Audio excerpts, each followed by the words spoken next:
توجوا يا ترى بنيل الجائزة الكبرى في هذه السهرة، وهي التتويج بالكرة الذهبية لموسم 2012-2013. On rappelle qu'ils sont au nombre de 6. Ils évoluent tous en sélection nationale. Islam Slimani. Il y a également Safir Taider. هلال سوداني وياسين براهيمي. Également Saad Belkalem. نعم، وسفيان فيغولي. نذكر أيضا أن كل اسم من هذه الأسماء الرياضية الجزائرية لها تاريخ أيضا، وتحاول أن تخطو خطى رياضية متأكدة من مسيرتها. سوداني ابن مدينة شلف، لاعب قلب هجوم محوري. سليماني من كبار المهاجمين على الصعيدين الوطني والإفريقي. ياسين براهيمي وسط الميدان، هجوم في نادي. سفير تايدر أول مشاركة له مع المنتخب الوطني كان ضد البنين أين تأهلت الجزائر. سعيد بالكلام يلعب في نادي شبيبة القبائل ومنتخب الجزائر أيضا. Il n'est plus à la JSK puisqu'il a été transféré. Il joue et évolue à Watford actuellement. نعم كان كذلك، والمسيرة أتممتها زميلي زين. إلى سفيان فيغولي أيضا نادي فالنسيا الإسباني، وحاز أيضا على الجائزة أو الكرة الذهبية للسنة الفارطة. Sofiane Firouli, rappelez-vous, avait remporté le ballon 12, c'était le ballon d'or, c'était lors de l'édition précédente, la 12e édition. Est-ce que Sofiane Firouli rééditera l'exploit réalisé par Karim Ziani et Majid Bouguera, les deux joueurs qui ont remporté 2 trophées, ou est-ce un autre joueur qui remportera ce ballon d'or? علامات استفهام كثيرة ربما نجيب عنها قبل أن نشاهد أو بعد مشاهدة هذه الصور.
On vient de revoir ensemble le parcours et surtout les prestations des 6 nominés pour ce Ballon d'Or 2013. Et comme le veut la coutume, ça sera les 2 invités d'honneur du buteur et El Haddad qui vont remettre le Ballon d'Or au lauréat.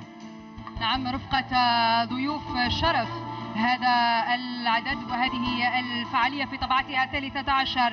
طبعا ريفالدو وهو لاعب كرة قدم برازيلي رفقة خافير زانيتي وهو لاعب كرة قدم مدافع من الأرجنتين يترافقان مع رئيس تحرير جريدة لو بوتور محمد سعد.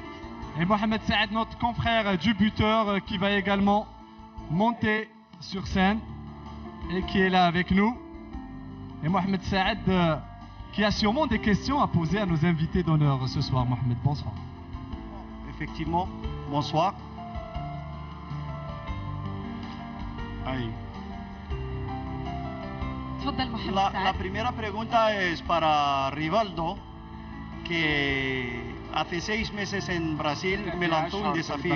Me dijo que تحديته وقلت له إذا سجل ضربة جزاء فسوف لن يعطيني هذه المقابلة، ولم يسجل ولست أدري لماذا. أما التحدي الثاني فقال لي إذا تأهلت الجزائر إلى البطولة العالمية سآتي إلى الجزائر، وهو هنا في الجزائر.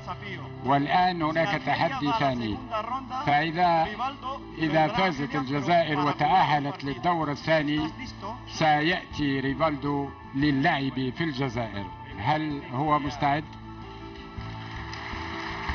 أولا أود أن أهنئ المنتخب الذي سيشارك في مونديال البرازيل، وأهنئ الجميع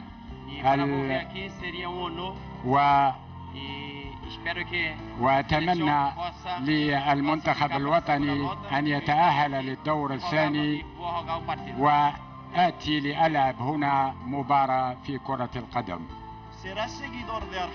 هل ستناصر الفريق الجزائري الآن بعد أن زرت بلدنا؟ لقد أقمت وقتا قصيرا في الجزائر، ولكي أكون مناصر ينبغي أن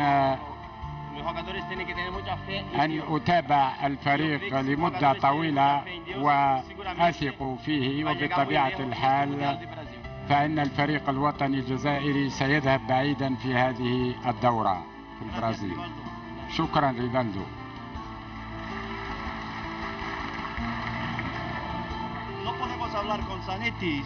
لا يمكننا أن نتكلم مع زانيتي دون أن نذكر الجزائريين الاثنين اللذين يلعبان معه. ما هو رأيك فيهما؟ شكرا جزيلا على هذه الدعوة. فهم لاعبان شابان وهم من أحسن اللاعبين، وهم يدافعون عن فريق الانتر، وهم شخصيتان بارزتان، وهم لهم مستقبل واعد كثيرا. لقد لعبت ضد الجزائر في الكامب ناو منذ سنوات. فهل الفريق الوطني له إمكانيات، الفريق الجزائري له إمكانيات لتجاوز الدور الثاني؟ أتذكر المقابلة مع الجزائر في برشلونة حيث عانينا كثيرا، وفي هذه الدورة الجزائر احتلت مكانة مرموقة ولديها الكثير من الإمكانيات لكي تتجاوز الدور الأول إلى الثاني. شكرا خبير. شكرا. نعم، ربما نشكر الضيفان على حضورهما. بن سعد، لازلنا نحتاجك رجاء. Peut-être juste avant d'annoncer le vainqueur et le lauréat, il y a une petite anecdote concernant Javier Zanetti. Alors Javier Zanetti, lorsqu'il avait signé à l'Inter de Milan, vous savez, il y a ce qu'on appelle communément l'annonce officielle faite par le club. Javier Zanetti, qui a rejoint traditionnellement, on fait la présentation à la mairie. Il est passé parmi un groupe de supporters et personne ne l'a reconnu. Et ils étaient vraiment surpris de vous voir sur le balcon, Javier Zanetti. Dice que si te acuerdas el primer día en que fichaste por el تتذكر اليوم الأول الذي لعبت فيه مع الإنتر وأنت تمر بين الجمهور جمهور الانتر ولم يتعرف عليك أي أحد منهم. Sí, es verdad. نعم، pasé por entre medio de تلك los الحقيقة. aficionados. لقد مررت بين الجماهير ولم يتعرفوا علي وتفاجأوا عندما رأوني في الميدان. والآن ومنذ أكثر من 20 سنة في إيطاليا وأنا أدافع عن هذا اللون. أنا معتز كثير وفخور باللعب في هذا الفريق. لا يسعنا إلا أن نشكرهم طبعا على المجيء إلى الجزائر ونرحب بهم أكيد. نقول لهم فقط bienvenido en Algeria y en este acontecimiento deportivo. صح سعد؟ الحمد لله. Allez, on arrive, Safia, au moment tant attendu. Le suspense va débuter puisque là, on est arrivé au moment, je vous le disais donc, où on va découvrir le gagnant de ce 13e Ballon d'Or algérien organisé par les journaux Le Buteur et El Hadaf. على مدار 13 سنة والكرة الذهبية تهدى إلى من يستحقها طبعا بفضل تصويت الجمهور الرياضي الكبير الذي يدعم الفريق الوطني الجزائري. تتويجات عديدة تحوزها طبعا أو حازتها أسماء عدة هذه الأمسية. ننتظر بعد ثوان فقط الإعلان عن الفائز بالكرة الذهبية لهذا الموسم. On peut vous dire que ça n'a pas été facile puisque ça s'est vraiment joué à peu. Hein. C'était très serré. Il y a eu 2 joueurs qui se sont détachés. Il y a eu également le vote du public et le choix a été très très dur. On va recevoir l'enveloppe qui va annoncer le lauréat de ce 13e Ballon d'Or. Et c'est Javier Zanetti qui va s'y coller. Javier Zanetti qui a déjà le nom du lauréat et qui va l'annoncer. Le vainqueur est Slimani. Islam Slimani. Islam Slimani qui remporte la 13e édition du Ballon d'Or organisé par le Buteur et El Hadaf. إسلام سليماني هو الفائز بلقب بجائزة الكرة الذهبية لهذه السنة التي تنظمها طبعا الهداف ولوبوتور. سليماني من كبار المهاجمين على الصعيدين الوطني والإفريقي. سجل هدفا في مرمى منتخب رواندا في تصفيات كأس العالم لكرة القدم 2014. Et le trophée qui lui sera remis par un ancien Ballon d'Or, puisqu'il avait remporté le Ballon d'Or 99, qui remet à Islam Slimani le Ballon d'Or 2013. بعد سفيان فيغولي ها هو سليماني يتوج بالكرة الذهبية تحت تصفيقاتكم جميعا، والكرة اختارت إلى من تذهب إليه في هذه السهرة وسط حفل بهيج يحضره أهل الكرة الجزائرية والعالم. Et quelle chance qu'a Islam Slimani de se faire remettre le trophée par 2 figures emblématiques du football mondial, Rivaldo et Javier Zanetti. Alors Islam Slimani, votre sentiment après avoir remporté ce Ballon d'Or? On voit que vous avez le sourire et c'est ربما زين الكرة الذهبية تغني عن كل كلام. J'ai souri parce que c'est un immense plaisir d'avoir ce trophée. Tout d'abord نشكر جريدة الهداف والبيتر على هذه الدعوة هذه اللي داروها. نشكر كاع المدربين اللي قادوا سليماني اللي عاونوني بزاف. نشكر لي 2 ستار اللي جاونا من بعيد باش يشرفوا الجزائر. الحمد لله j'ai beaucoup travaillé. Il y a 4 ans de ça, j'ai joué à la GSM Chiraga. Maintenant je suis meilleur joueur algérien, ça me fait un grand plaisir. J'ai dédié ce trophée à ma famille, à mon père, à ma mère, à ma femme, à mon équipe, à mon Sporting de Lisbonne, à mon président, à mon directeur sportif, à M. Karbadj,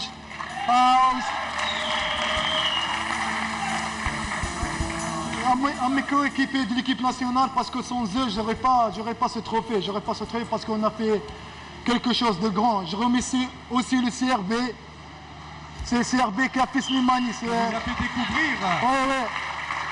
Pour moi, c'est le CRB qui a fait Slimani. Je remercie le CRB, je remercie les supporters du CRB et surtout le marhoumin Hamza et Hussein, Allah yarhamhum. Alors Islam Slimani, on vous laisse savourer bien évidemment ce moment, mais on sent que maintenant, vous aurez encore plus de responsabilités sur vos épaules après avoir gagné ce trophée. Oui, c'est normal, c'est normal. Inch'Allah, je vais continuer à travailler. Pourquoi pas, je serai là l'année prochaine, Inch'Allah. Et je remercie aussi mon agent qui est là. سليماني في واحدة من اللقاءات التلفزيونية مجيد بوغرا كان قال أنه تأهلنا إلى مونديال البرازيل كان بفضل المناصرين الجزائريين الذين قدموا من مختلف ولايات الوطن حتى من ديار المهجر، لكن حوزك أيضا على الكرة الذهبية كان بفضل تصويت جمهور عريض. نعم، بفضل تصويت الجمهور، نشكرهم بزاف ونشكر كاع الشعب الجزائري على الدعم اللي داروه لنا افون دو سكاليفيو بور لا كوب دي موند. Merci beaucoup Islam Slimani. En tous les cas, Islam Slimani a mérité ce ballon d'or.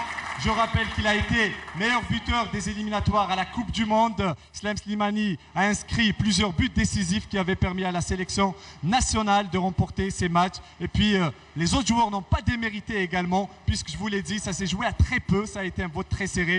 En tous les cas, bon vent à tous ces joueurs et bonne chance à l'équipe nationale.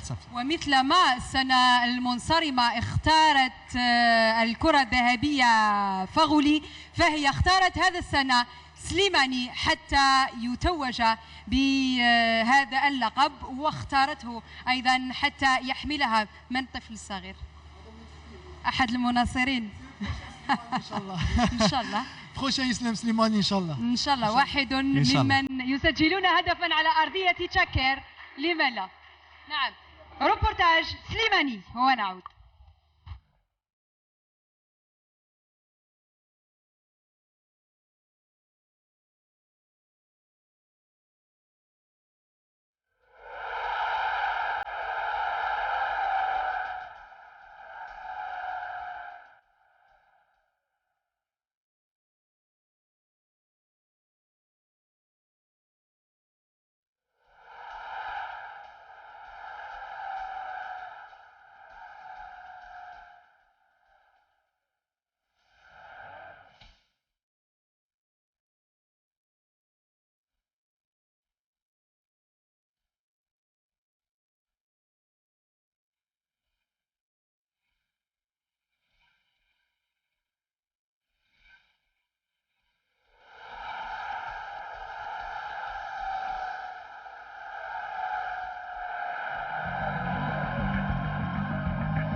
Voilà, on est revenu sur les différents buts qu'a inscrit Islam Slimani. Alors Islam Slimani, peut-être que vous avez oublié de remercier une personne. Oui, je remercie les gens de Guyouville. Je remercie les gens de Guyouville parce qu'ils comptent beaucoup pour moi. Ils m'ont aidé tout au long de ma carrière. Je les remercie. Voilà, vous avez été complet et je pense que nous aussi on a été complet, Safia, dans cette cérémonie, la 13e édition du Ballon d'Or, un ballon qui a été remporté par Islam Slimani. Une soirée en tous les cas qui a été riche en émotions, une soirée qui a vu la présence de deux stars puisque ces deux joueurs jouent encore au football, Rivaldo, Javier Zanetti. Je pense qu'on a eu beaucoup de chance, mais également il y a eu une présence particulière qui nous a fait chaud au corps ce soir, c'est la présence, moi je pense que c'est celle qui m'a marqué ce soir, sans offusquer les autres personnes, c'est celle d'Hassan Lalmas. حسن الألماس نعم الذي كان حاضرا، نتمنى له الشفاء العاجل. كما كانت حاضرة أيضا وجوه رياضية عديدة من خلال هذه السهرة، تتويجات وألقاب وجوائز ضمن فعاليات الكرة الذهبية. جمعتنا الطبعة 13. لست من أهل الرياضة ولكنني أحببتها في هذه السهرة. نشكر حضوركم الطيب، أنتم الأسرة الرياضية، ودامت الرياضة الجزائرية في تألق وازدهار، ونلتقي بريو دي جانيرو في البرازيل 2014. سلام. Au revoir.